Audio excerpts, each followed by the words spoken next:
Oi, pessoal, bom dia. Olá, bom dia. O TN1 começa com essas imagens. Guardas municipais perseguem um foragido da justiça que percorre as ruas de Vila Velha em alta velocidade. Na fuga, por pouco, ele não atropela um ciclista. Veja que o homem percebe que pode ser atingido e pula para o lado. A perseguição continua. O criminoso ainda salta da moto, mas acaba detido. Você vai entender por que ele está com a cabeça enfaixada daqui a pouquinho. Mais um trabalho da Guarda Municipal. E Cariacica, pessoal, vai receber a Força Nacional de Segurança. O município foi um dos 5 escolhidos no país pelo ministro Sérgio Moro para ter reforço de agentes federais em programa de combate à criminalidade. A repórter Bruna Maria traz para a gente as informações. Já está posicionada hoje, tudo certinho. Tá ouvindo, Bruna? É com você.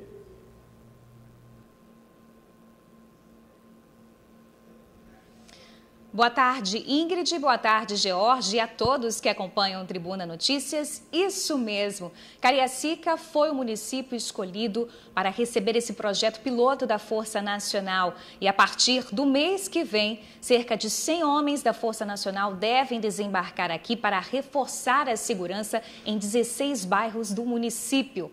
Daqui a pouquinho a gente fala como vai funcionar na prática essa história. Eu estou agora ao vivo falando do gabinete do prefeito Juninho. Aqui atrás de mim tem parte da central de vídeo monitoramento aqui do município. E daqui a pouquinho o Juninho vai estar aqui do meu lado explicando para a gente como é que vai funcionar esse projeto piloto, ou seja, esse projeto experimental da Força Nacional aqui no município. Estou à disposição, é só me chamar. Pois é, Bruna, está ao vivo falando lindamente. E vejam essa, uma empresária foi indiciada por usar dados de cliente para fazer falsa declaração de imposto de renda. Essa foi a conclusão da polícia. Não é isso, Tainá? Você tem as informações? Pode falar, por favor. George, é isso mesmo. Uma empresária acabou vítima, ela que é dona de um pet shop em Vila Velha. Olha só a história, mais ou menos como foi. Ela contratou o serviço de uma pessoa para administrar as redes sociais dela, né, a parte de marketing da rede social. Essa pessoa tinha um contrato de 2 meses, só que no primeiro mês já não quis entregar o relatório do serviço. Isso causou um conflito entre elas e o contrato foi quebrado. Por vingança, esta pessoa que administrava as redes sociais pegou todas as informações que tinha da vítima e da empresa para causar um grande transtorno. Fez declaração de imposto de renda falsa, utilizando informações falsas, e ainda deu baixa na empresa da dona do pet shop. Uma complicação que vocês nem imaginam. Resumindo, um prejuízo de mais de R$9 mil. Os detalhes dessa história a gente vai saber daqui a pouco com um delegado que está aqui dentro em uma outra entrevista, mas vai conversar com a gente logo mais, o Breno Andrade, que vai explicar direitinho como que foi a ação desta criminosa. Nós voltamos ao estúdio. Que maldosa essa mulher, hein, Ingrid? Não, é golpe de tudo que é lado, hein? Daqui a pouquinho a gente volta com a Tainá. Olha o problemão que uma obra na BR-101 está causando para os moradores de Viana. Do dia para a noite, a rodovia foi cortada por uma grande extensão de gelo baiano e o povo simplesmente não tem como atravessar. Ficou complicado para ir até o ponto de ônibus. Para chegar do outro lado da pista, é preciso pular a estrutura ou dar uma volta imensa. E os coletivos também ficaram sem espaço para estacionar. Um perigo. Vamos ver. A pista na altura do bairro Antártica, em Viana, foi fechada pouco antes das 8 da manhã. O problema é esse aí. A BR-101 Sul está em obras e o ponto de ônibus, que está do outro lado da pista, é inacessível. É gelo baiano a perder de vista. Eu e a minha esposa, hoje mesmo, às 5 horas da manhã, eu sempre venho no ponto trazê-la. E eu pulo e ela pula. Eu tenho que trazer ainda a lanterna porque o local é escuro ainda por cima. É um descaso da época com a população. Eu tô passando mal, não tem como nem ir pro médico por conta que é uma distância do ponto de ônibus. Eu tenho que andar mais de 2 quilômetros para me pegar um ônibus com 3 crianças. Não tem como atravessar essa pista perigosa do jeito que ela tá. Os moradores foram surpreendidos por essa situação na manhã do último sábado. São quase 2 quilômetros de gelo baiano e eles estão exatamente no meio. É 1 quilômetro para um lado e quase isso para o outro. Detalhe, a caminhada é feita pelo acostamento. Esse vídeo mostra o que acontece quando os cones começam a ir para a pista também. Ó que ela tá no acostamento. atropellamento. O caminhoneiro não tem como passar porque ela está parada aqui, tá? Olha o risco que ela está correndo. Olha o risco que ela está correndo. O morador está tendo que ajudar ela. O carro não, o caminhão não atropelar ela. A gente amanheceu o dia, já estava tudo colocado, sem avisar, sem ninguém dar eco, dar uma satisfação para o povo daqui do bairro. A gente ficou isolado, de ônibus, de tudo, sem saber o que fazer, na chuva, no sol. Eu acho um descaso, porque eu saí da minha casa e eu vim parar naquele ponto lá na frente, passando mal e ter que pegar ônibus lá. Eu acho um descaso com a gente do bairro. Debaixo de sol quente? Debaixo de sol quente. Não para por aí. Aliás, não está parando em lugar nenhum. Muitos motoristas do Transcol têm passado direto. O Transcol, comigo ontem, passaram 2 ônibus e não pararam. O Dom Bosco, que parou para mim, o motorista deixou claro que vai falar que não tem condições de parar ali, entendeu? Então, assim, fica muito ruim para a gente, porque temos muitos idosos na nossa comunidade, crianças. Eu, como mãe, também sei que não tem condição da gente estar pulando aquele gelo baiano ali. E a distância também é muito difícil. Esse motorista de uma aviação privada explicou que, pela falta de recuo, parar nesse trecho é arriscado demais. Não dá parar não. Você para no meio da pista ali, perigoso bater atrás, entendeu? Mas se vier uma carreta aí que não dá para parar mesmo.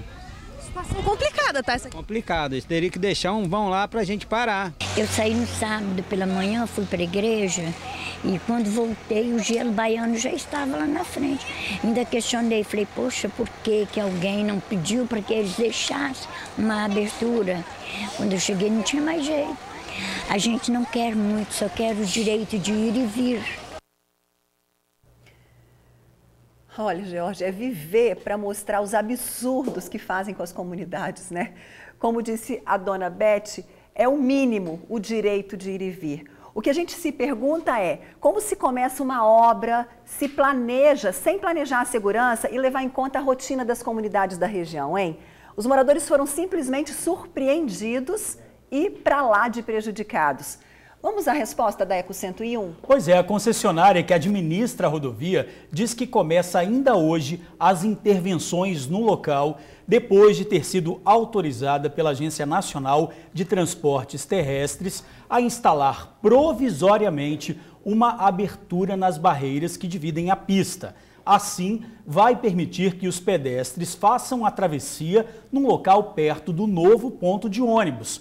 A concessionária disse ainda que representantes da empresa se reuniram hoje cedo com a comunidade para apresentar soluções e amenizar os transtornos provocados pelas obras. Aí a gente se pergunta, isso não poderia ter sido feito ao mesmo tempo? Pois é, antes, né? Antes das intervenções, por exemplo, para avisar ao menos a comunidade que eles iam acordar com esse monte de gelo baiano, gente. Pelo amor de Deus, é o mínimo, né? Uma reunião antes para avisar, o mínimo. Olha, emoção e pedido de justiça no enterro do ciclista assassinado nas 5 Pontes. Carlos Renato foi morto durante um assalto, deixa esposa e 2 filhas. Carlos Renato foi velado no templo onde tocava violão, uma morte difícil de acreditar. Um cara dedicado à família, os filhos, não é cara de farra. É de casa para o serviço, do serviço para casa. O corpo do analista de sistema foi carregado por parentes. Estavam abalados com a tragédia. Até mesmo quem nem conhecia a vítima fez questão de prestar solidariedade. É pai de família, cara. Às vezes o mesmo trajeto que ele fazia, eu também faço. Poderia ser eu. Ou outro ciclista, ou um pedestre, ou vindo do trabalho. Olha. O ciclista de 45 anos estava voltando para casa, um trajeto que ele fazia há mais de 10 anos. Carlos Renato estava de bicicleta quando passava aqui por essa passarela. Ele foi abordado por 2 bandidos que também estavam de bicicleta. Um dos criminosos sacou uma arma e apontou na direção da vítima e exigiu que ela entregasse a bicicleta. Ele acabou tendo uma reação um pouco brusca e um dos indivíduos acabou efetuando o disparo e matando. A equipe esteve no local, procedeu diligências no sentido de primeiro identificar os autores e depois aí sim efetuar a localização aproveitando que eles ainda estavam em estado flagrancial. Os bandidos acusados do crime foram presos nesta quarta-feira. Eles estavam com os pertences da vítima e a arma do crime. Por volta de 2h30 ou 3 horas da manhã, localizamos um dos autores dentro de sua residência no bairro São Torquato. Estava com a arma do crime, bem como com o aparelho celular da vítima. O segundo suspeito foi localizado na escadaria do Morro do Moscoso. Perto do local foi encontrado a bicicleta suja de sangue e os policiais do DEIC continuaram as diligências até localizar o indivíduo. O ciclista foi enterrado no cemitério de Santa Inês, com cânticos e palmas. É a dor que fica também, né? Os presos são Emerson Moura Marinho, de 20 anos, e Daniel Braga da Cruz, de 19.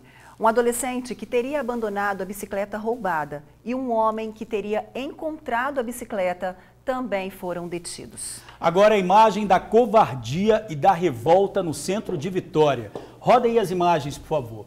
Aí a gente vê primeiro um carro da polícia passando às 2h08 da tarde de um domingo.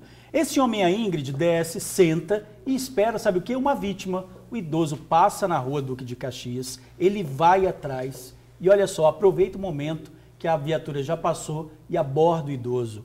Olha, esse idoso ainda tenta voltar, provavelmente tenta conversar ali com ele e tem que entregar os pertences, Foi celular. Totalmente surpreendido, né? Rua deserta, 2 horas da tarde. Quem vai imaginar que um bandido vai estar ali escondidinho esperando uma vítima, né? Tá aí a cara dele para quem identificar, né? Ligar para a polícia, porque não tem condição isso. Um domingo à tarde e essa abordagem, sabendo que tem polícia ali, quer dizer, não deve ser a primeira vez que está fazendo isso. Com certeza.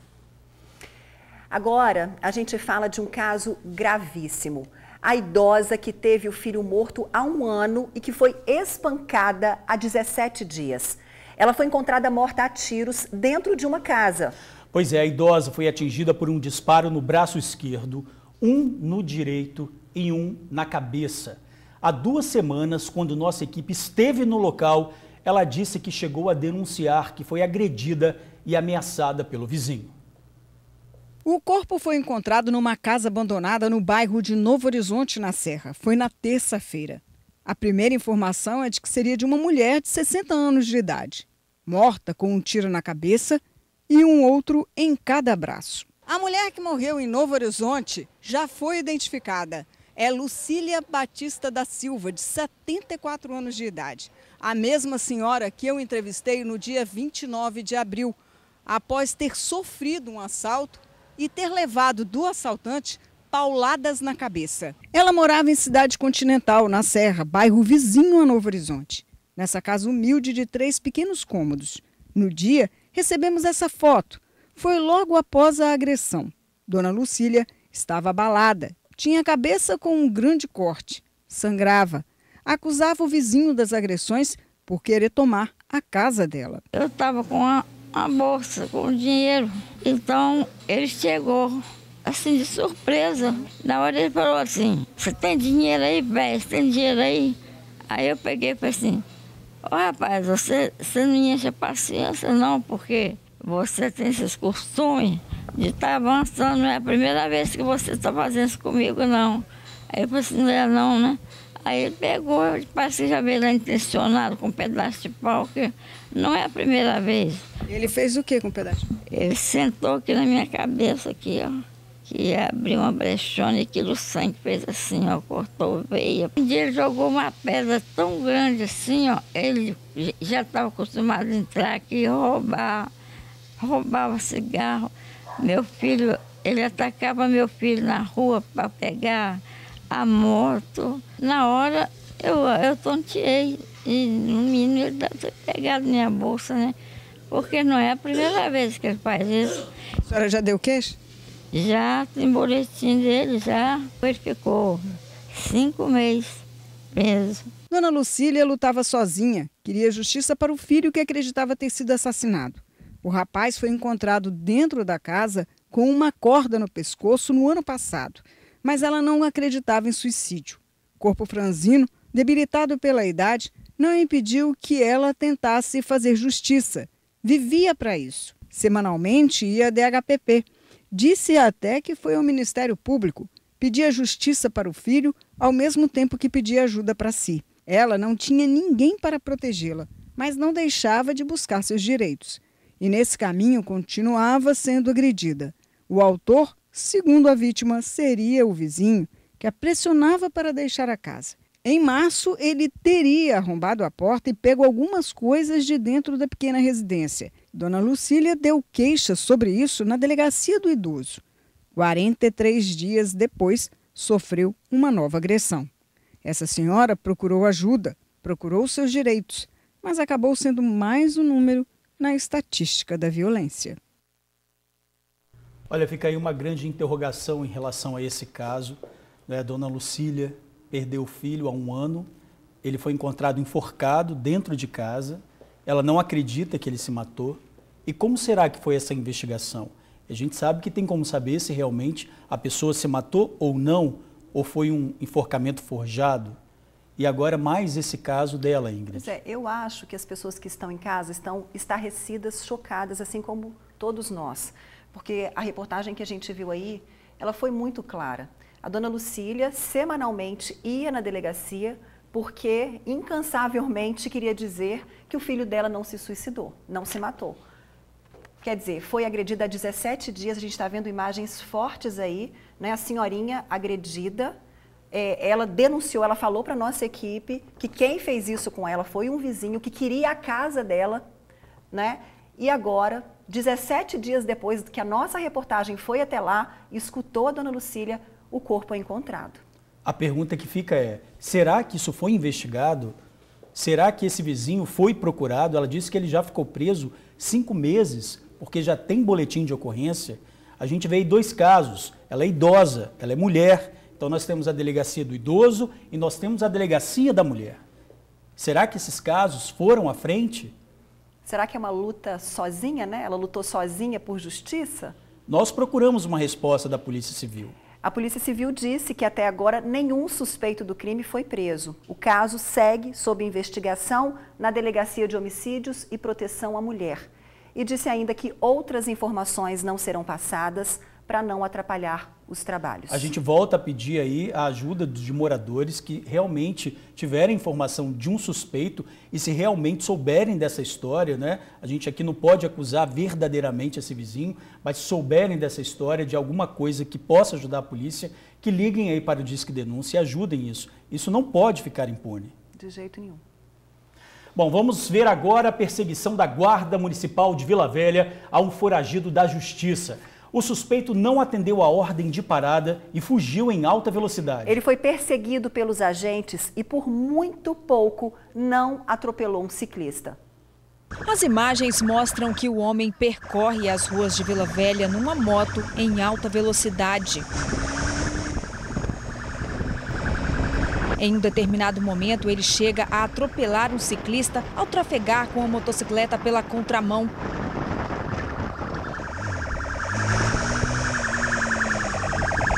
Quem pilota a moto é Kevin Ferreira da Silva, de 19 anos. O veículo em que ele estava havia sido roubado no bairro Paú há cerca de 5 horas, antes de ser localizado pela Guarda Municipal de Vila Velha. A abordagem teve início aqui neste ponto, no bairro São Torquato, em Vila Velha. Como o suspeito não respeitou a ordem de parada dada pelos agentes, deu-se início à perseguição que prosseguiu por vários bairros do município, até a região de Cidade de Deus, onde a moto foi abandonada. Após deixar o veículo, o suspeito ainda entrou no mato e reagiu ao partir para cima dos agentes. Visualizou essa moto, já tinha a característica dela. Na altura do bairro Cidade de Deus, ele abandonou a moto e adentrou o mato.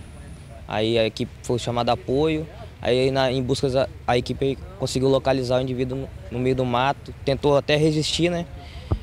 Veio até entrar em luta corporal comigo, mas eu consegui imobilizar ele sem maiores problemas. De acordo com a Guarda Municipal, a perseguição durou cerca de 8 minutos até o suspeito ser detido. Ele foi encaminhado à Delegacia Regional de Vila Velha. Além de recuperar a moto, depois de preso, os agentes constataram que Kevin deveria cumprir pena por tráfico, mas estava foragido do sistema penitenciário e contra ele havia um mandado de prisão em aberto desde agosto do ano passado. Ele foragido da custódia, do Casco VV desde agosto do ano passado, por tráfico de drogas. Um indivíduo aí que já cometeu aí outro crime, sendo que nem respondeu o primeiro ainda, e está na rua, né?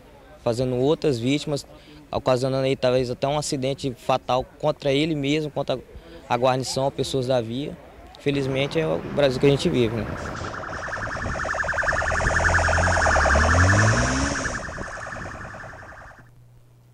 Kevin foi autuado por receptação e já voltou para a cadeia. Ele fugiu em novembro do ano passado, saiu para cumprir o expediente de trabalho externo e não voltou.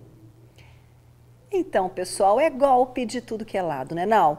Uma empresária foi indiciada por usar dados de cliente para fazer falsa declaração de imposto de renda. Quem tem os detalhes ao vivo é Tainá Lopes. Tainá, boa tarde para você. Agora, boa tarde, George, Ingrid, a você que nos acompanha aqui no Tribuna Notícias. Eu estou ao lado do delegado Breno Andrade, da delegacia aqui de repressão aos crimes cibernéticos. Já agradeço de imediato a sua participação, doutor, mas eu vou fazer um comentário antes, uma introdução. Gente, é um caso daqueles que a gente, assim, se pergunta como pode, né? O que aconteceu?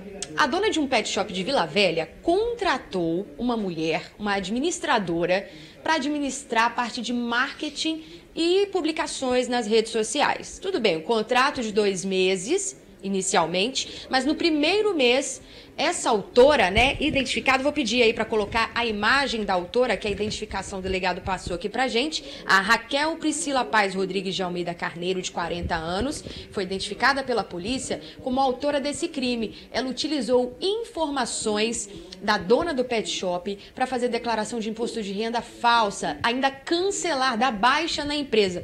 Tudo isso por conta do cancelamento do contrato, não é isso, doutor? Boa tarde. Boa tarde a todos em casa. Bom, foi justamente isso. Em função de uma desavença na prestação de serviço, a autora, de posse dos dados da vítima, aproveitou para lançar uma declaração falsa de imposto de renda no nome da vítima e também dar baixa na sua empresa.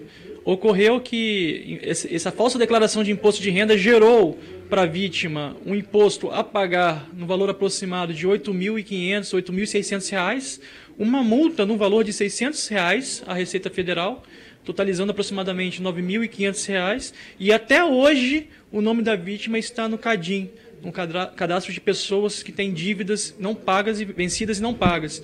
Então, a gente conseguiu investigar e chegou à autoria desse crime, e agora a autora vai ser indiciada e o inquérito encaminhado ao Poder Judiciário. Ou seja, quais crimes, né, que vocês estão indiciando a autora deste fato? Nesse caso, é uma falsidade ideológica, porque ela se utilizou de dados da vítima para lançar no sistema dados que a prejudicassem, e o que de fato aconteceu.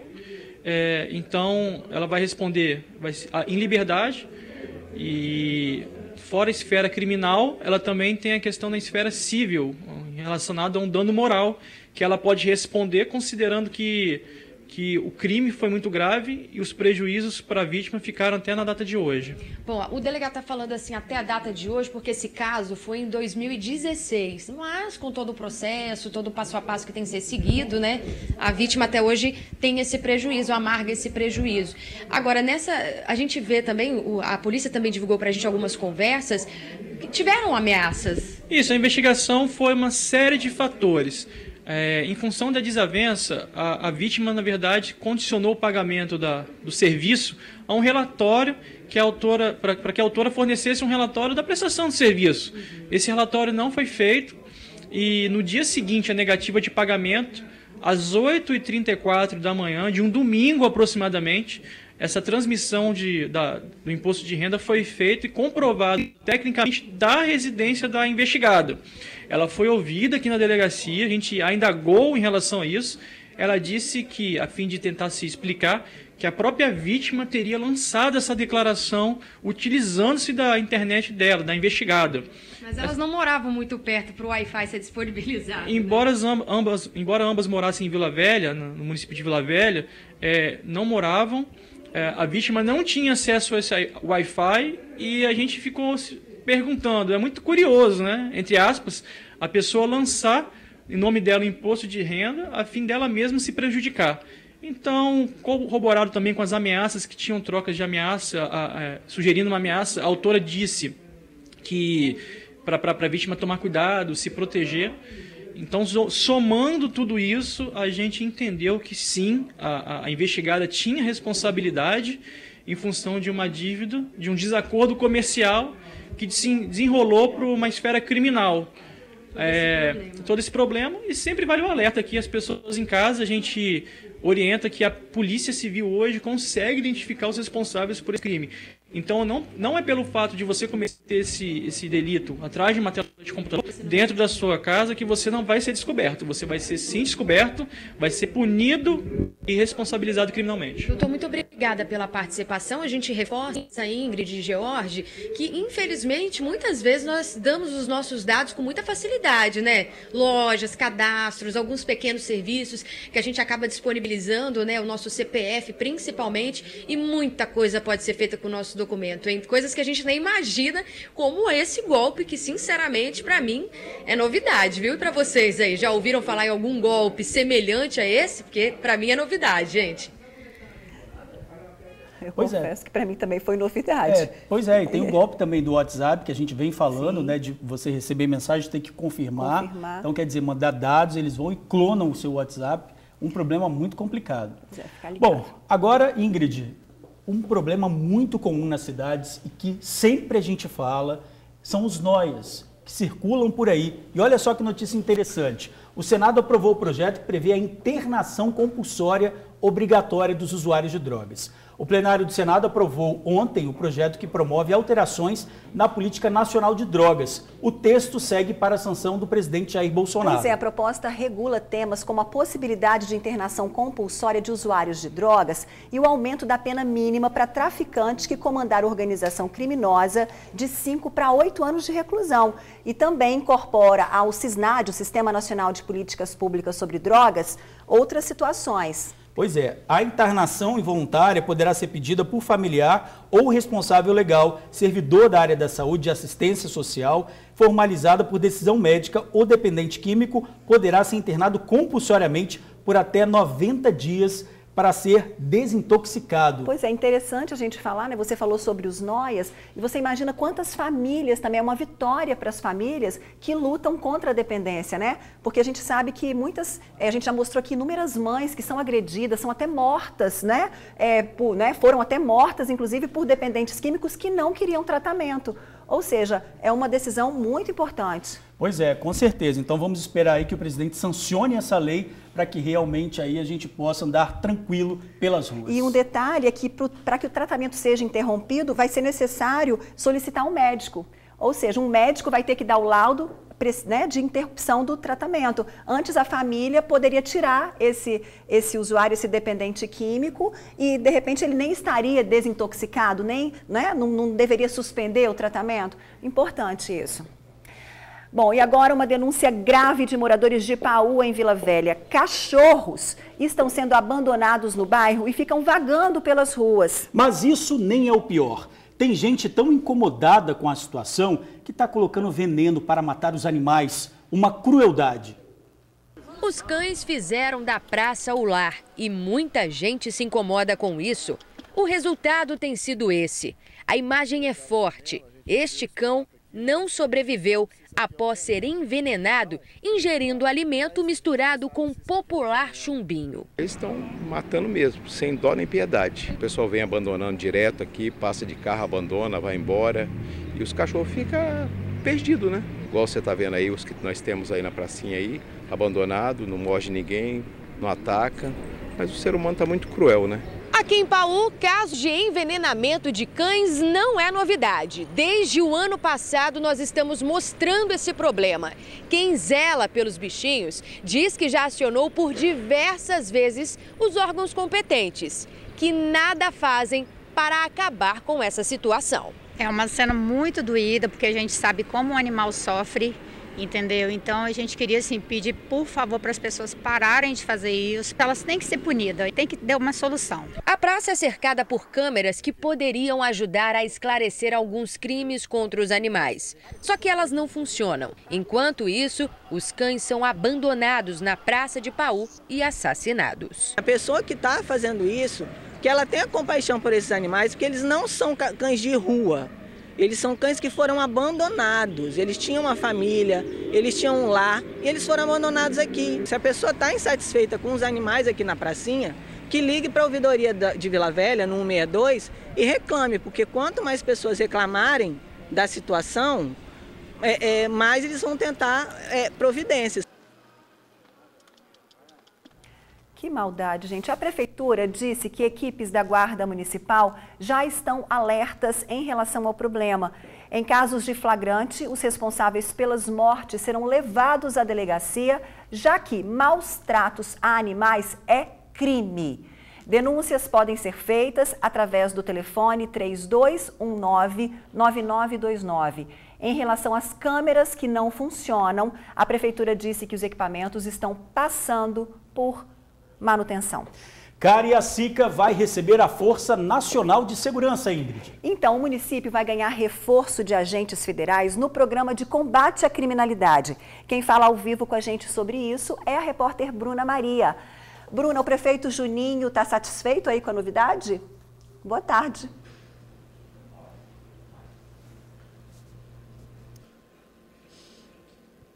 Boa tarde mais uma vez. Tá sim, Ingrid, acho que a população também.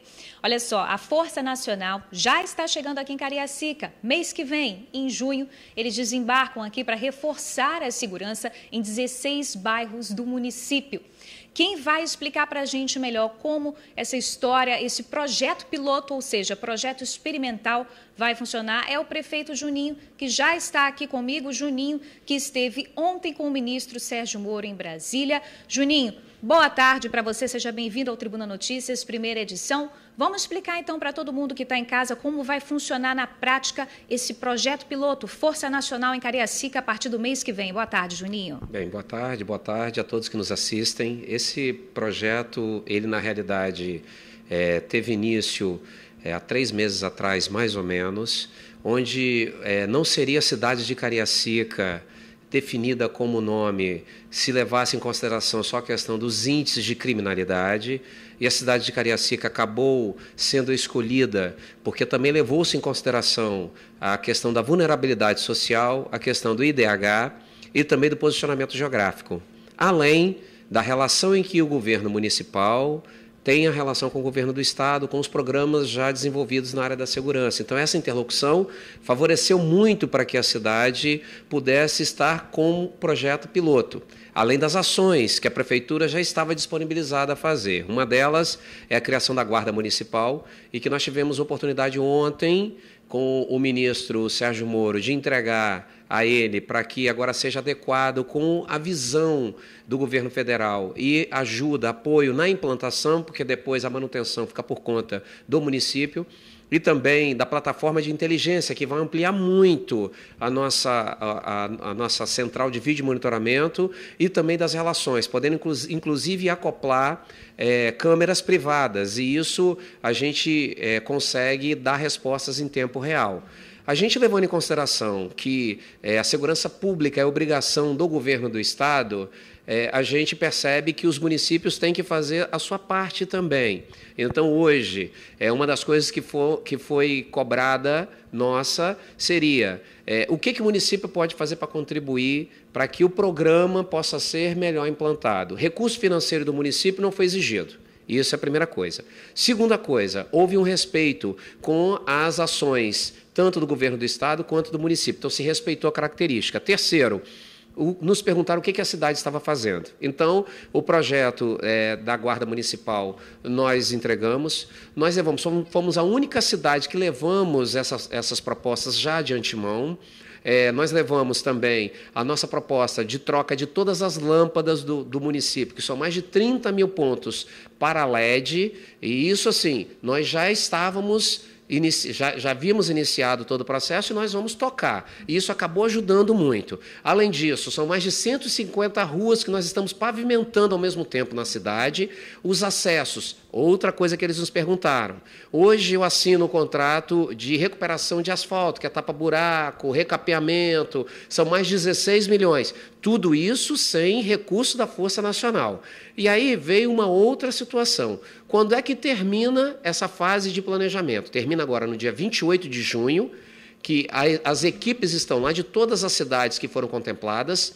Vale lembrar que a cidade de Cariacica é a representante de toda a região sudeste, porque se fôssemos levar para índice de violência, ou até mesmo para IDH, para vulnerabilidade social, nós temos cidades no Rio de Janeiro, em São Paulo, que estão em estados muito piores do que Cariacica, mas eles entenderam que Cariacica já estava com a predisposição de desenvolver esse projeto piloto, e aí, a partir do dia 28 de junho, que se conclui o planejamento, começa-se a parte operacional. De julho até final de novembro, nós estamos com a Força Nacional aqui já atuando, está previsto 100 homens, desses 100 homens, 20 são da Polícia Civil Nacional, os outros 80 são da Polícia Militar ou das Polícias Militares e também da Polícia Federal, Força Nacional.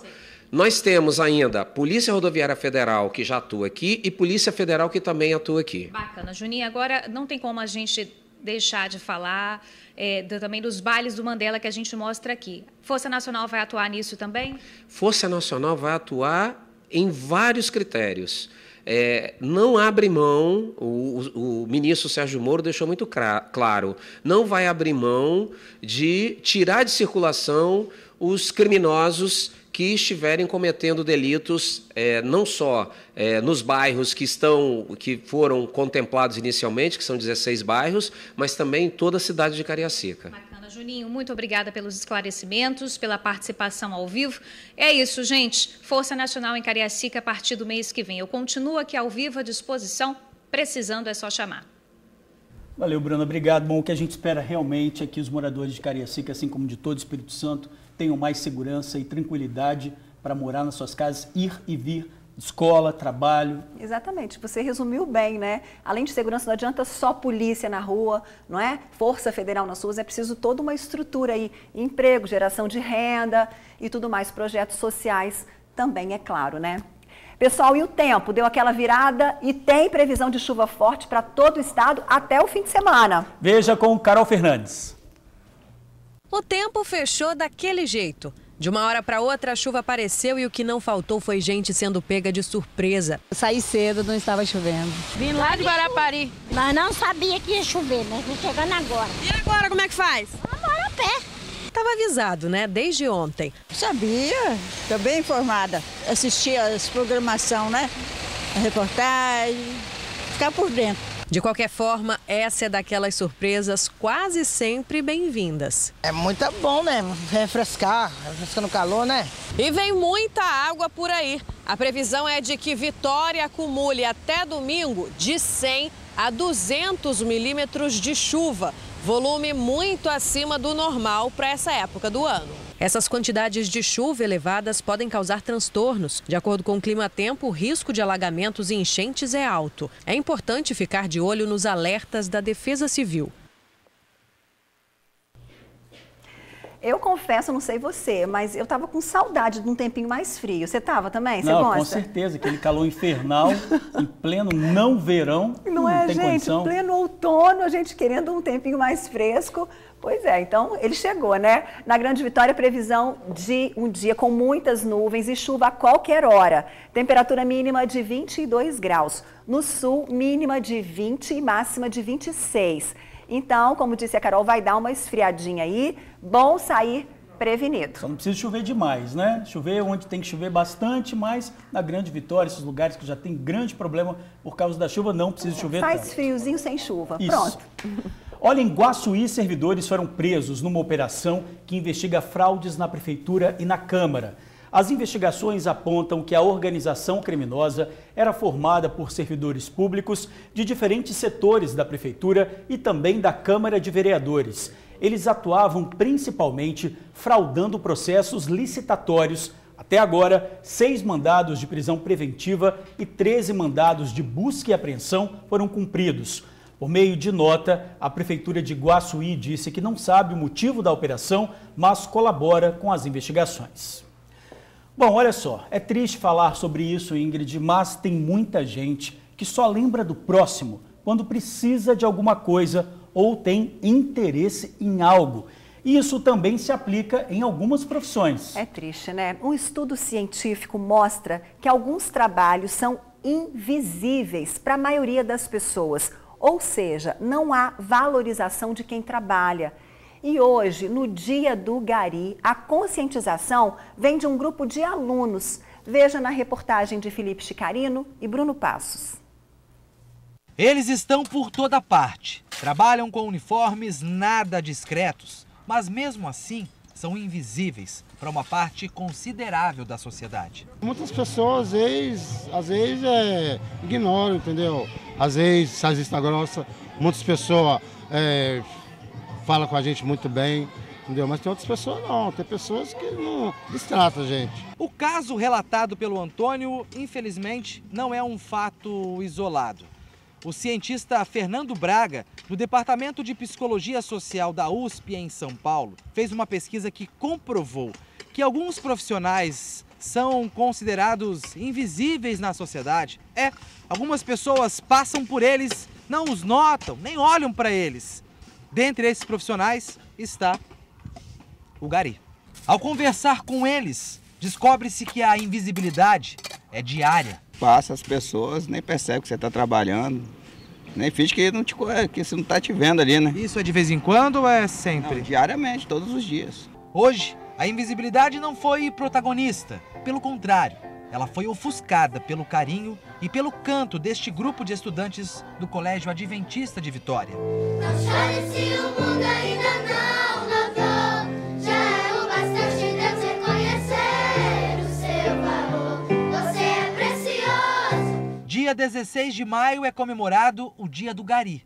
A homenagem é uma forma de construir na cabeça da criança a cultura da empatia, de olhar para o outro como igual. Nosso objetivo principal é valorizar este profissional que geralmente é deixado de lado, principalmente num dia assim, né? O dia do professor, o dia da criança, o dia das mães, o dia dos pais, o dia do médico, né? Geralmente são feitas programações, homenagens radiantes e hoje a nossa intenção foi trazer isso para este tipo de profissional que geralmente é esquecido, não é reconhecido o trabalho que presta e que é tão importante para nós. O uniforme é comum a todos, mas eles não são iguais. São indivíduos completamente diferentes um do outro, cada um com a sua individualidade. Mas o que os colocam em pé de igualdade é a importância social que eles têm. E é preciso saber disso desde sempre. Hoje em dia eles são menos valorizados como que eram para ser, porque o trabalho deles é mais importante, mais ou menos tipo de uma indústria. E se não fosse por eles, o mundo seria um mundo de doenças. Então, além de eles catarem os lixos, eles cuidam da nossa saúde. Mesmo quem vive em busca da limpeza se surpreendeu com uma atitude que lavou a alma e que foi para todo mundo ver. Invisibilidade, zero. Tudo que eu faço com amor e carinho, entendeu? Eu faço com vontade. Prazer que Deus me deu para me trabalhar nisso aí, entendeu? Incomparável. Ele está aqui pra te levantar, se o mundo te fizer cair.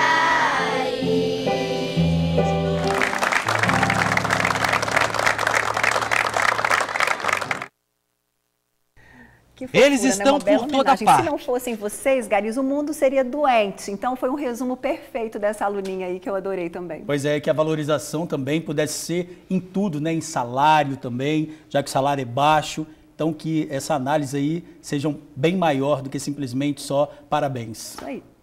Bom, e o TN volta já e tem participação de amigo que alerta para o risco em escola. A gente já volta. Aqui é o Luiz Carlos, Tribuna Notícia, volta já.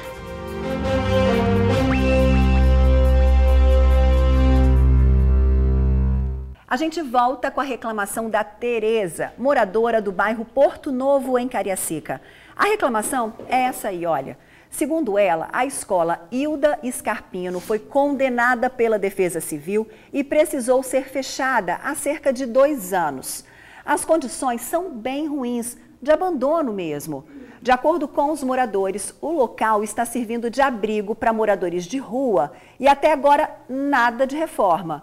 Os alunos foram transferidos para o bairro vizinho. Precisam andar 20 minutos a pé para chegar ao outro colégio. Bom, a Prefeitura de Cariacica disse que a reforma ainda não foi feita porque está movendo uma ação contra a empresa que fez o projeto da escola. Depende de um posicionamento dessa empresa para definir o que pode ser feito. Disse ainda que precisou remanejar os estudantes para escolas próximas e garante que o local não está abandonado e tem vigilante. Não é o que a comunidade percebe, né? Bom, de qualquer forma, a gente agradece a participação da Tereza, amiga do TN, e você também pode participar. Manda pra gente a sua denúncia ou sugestão. O nosso WhatsApp é o 99792-2530, 99792-2530. Você anotou e a gente está esperando, viu?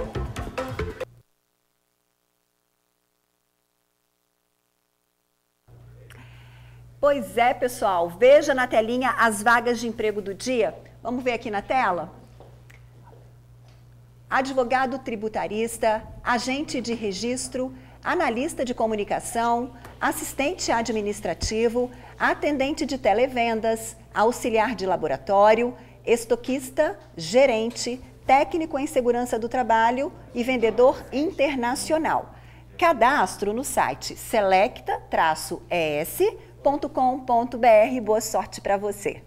E a seguir, abandono de idoso é crime. Você vai ver já já no Conexão Justiça. A gente já volta. Aqui é Fernando do Cacto e o Tribuna Notícia volta já.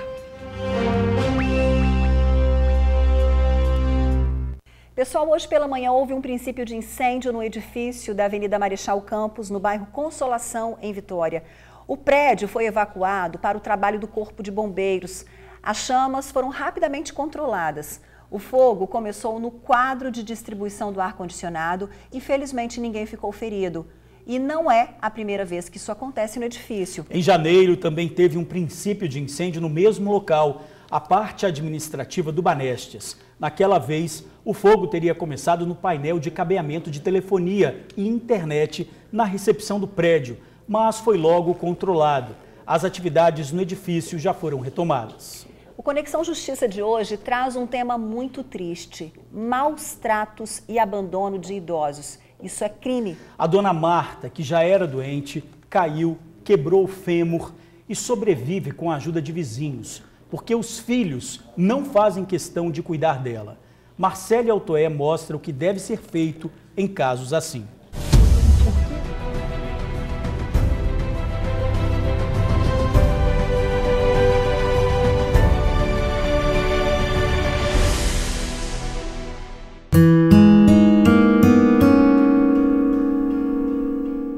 É nessa casinha muito humilde que Dona Marta vive sozinha. A idosa sofreu uma queda, quebrou o fêmur e agora precisa de mais cuidados do que nunca. Os 2 filhos adotivos moram em outro estado e há anos não fazem esforço nenhum para estar perto da mãe. Eu nunca tive filho, foi o que eu tive.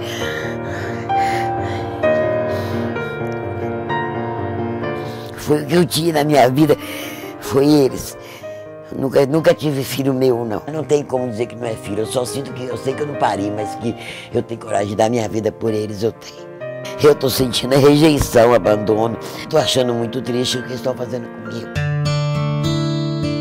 Dona Marta já sofreu 2 infartos, tem problemas psicológicos e muitas vezes esquece de tomar os remédios que tanto precisa.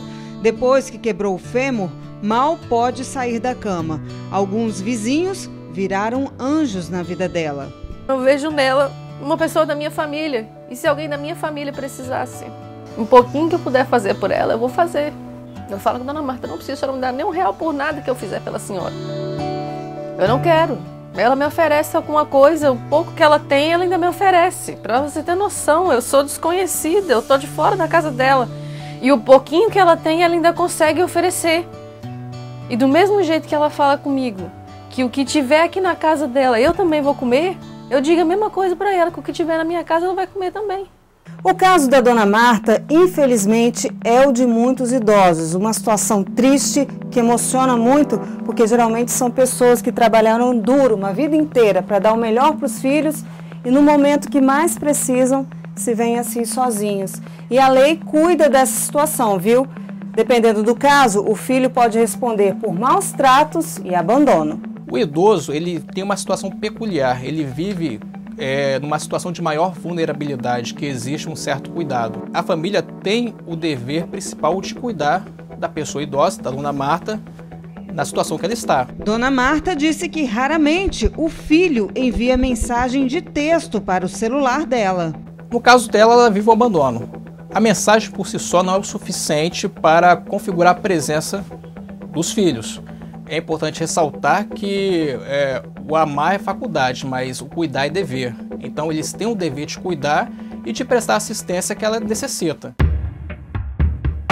A pena para maus tratos e abandono ao idoso pode chegar a 5 anos de prisão e qualquer pessoa pode denunciar. Pode procurar o Ministério Público, que vai ter o dever de tomar as providências cabíveis, inclusive tentando conciliar ou fazer uma aproximação afetiva dos familiares com a pessoa idosa. E além do Ministério Público, também pode-se recorrer na Delegacia do Idoso ou na Comissão de Direitos do Idoso que tem em cada município. Uma situação que jamais deveria acontecer, vai além da negligência contra a dignidade da pessoa humana. E em meio a essa dor toda, Dona Marta ainda consegue nos deixar uma valiosa lição. Eu não estou pedindo eles arroz e feijão, não. Pedindo a eles nem uma cama para dormir. Eu tenho meu cantinho. Estou pedindo a eles que marcam presença perante essa pessoa que está precisando deles. Eu só aviso aquele que tem seu pai e sua mãe que aproveite agora, que amanhã pode ser tarde demais.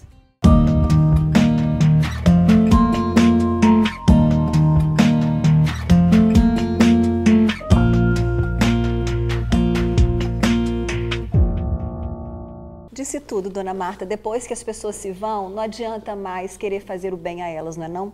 Lembrando que se você souber de maus tratos ou abandono de idosos, pode e deve procurar uma delegacia ou o Ministério Público. E você também tem dúvidas sobre os seus direitos? Manda pra gente no conexãojustiçatn@gmail.com ou na página profissional da Marcele no Facebook, Marcele Altoé Oficial.